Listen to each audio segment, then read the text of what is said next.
Strait of Hormuz. A single A-10 Thunderbolt II cuts through the darkness, flying low, flying slow, flying alone. Two Iranian F-14 Tomcats just found the easiest kill of their careers, or so they believed. The Warthog was impossible to miss. It moved at barely 300 knots above the black water. No altitude, no aggression, no escort visible on any Iranian radar screen. A ground attack aircraft, ugly, slow, built to absorb punishment over land battlefields, now drifting through one of the most contested choke points on Earth. The AWG-9 radar systems aboard both Tomcats painted it instantly. Clean track, perfect geometry, no electronic jamming, no defensive maneuvering, no sign the American pilot even knew he was being watched. For the Iranian crews, this wasn't just an opportunity, it was a gift. They pushed inner throttles forward and began to close. The F-14 Tomcat was never built to lose. A fleet defense interceptor designed in the late 1960s. Variable geometry wings, twin engines pushing it past Mach 2.4, and a radar system capable of tracking 24 targets and engaging 6 at once. Beneath it, AIM-54 Phoenix missiles, long range, lethal, designed to destroy threats before they even get close. Against a slow, non-maneuvering A-10, none of that power was even necessary. Any weapon would have been enough. Iran kept these aircraft flying through decades of sanctions, improvised parts, reverse engineering, pure determination. And the pilots flying them today are not amateurs. They are elite, highly trained, highly experienced, and on this morning, they believed they had an effortless kill. 30 miles, closing fast. The A-10 did not react. No countermeasures, no evasive maneuver, no climb, no acceleration. It just kept moving. Steady, mechanical, like a driver who never checked his mirrors. 25 miles. Still nothing. Everything looked perfect. Everything felt easy. 20 miles. Weapons authorization. Target locked. And everything was going exactly as planned. And that was the warning. Because in combat, when everything goes perfectly, you're already inside someone else's plan. The answer was already above them. 40,000 feet in the sky. Two F-35 Lightning II fighters had been there for 41 minutes.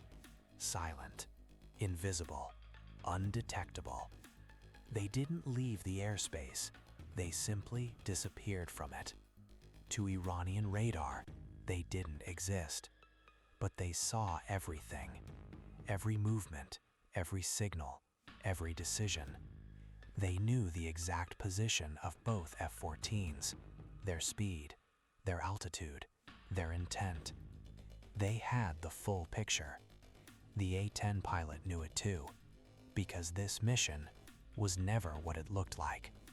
The slow speed, the low altitude, the lack of escort, none of it was accidental. It was designed to look like weakness, the perfect bait, and the trap was already set. 3:58 a.m. 18 miles. The missile launches. An AIM-54 Phoenix drops, ignites, and accelerates towards its target. For a few seconds, everything looks like victory. Perfect tracking, perfect geometry, perfect execution. Then, everything changes. Both F-35s activate their radar at the same moment. Inside the Iranian cockpits, warning alarms explode. Two separate lock signals, different directions, different ranges, no visible enemy, no radar contact, nothing, just empty air, locking them. Confusion hits instantly. Your missile is already in the air. Your radar sees nothing. Your wingman is shouting. And suddenly, you realize something terrifying. You don't understand the battlefield anymore. The lead F-14 brakes hard. Full power, aggressive turn, trying to escape. He attempts a classic maneuver to disappear from radar. It used to work against older systems, but not anymore. An AIM-120 AMRAAM is already inbound, locked, autonomous, relentless. There is no escape. Seconds later, a flash in the sky. Bright, violent, instant. The F-14 is gone. No ejection, no distress call, just fire. Then silence. 15 seconds later, the second pilot runs. And this time, he makes the right decision. Full throttle, sharp turns, unpredictable movement. Survive at any cost. The F-35s don't pursue. They don't need to. The engagement is already over. 4:02 a.m. The A-10 banks slowly and continues its path, untouched, unharmed. It never changed course, never deployed countermeasures, never reacted, because it didn't have to.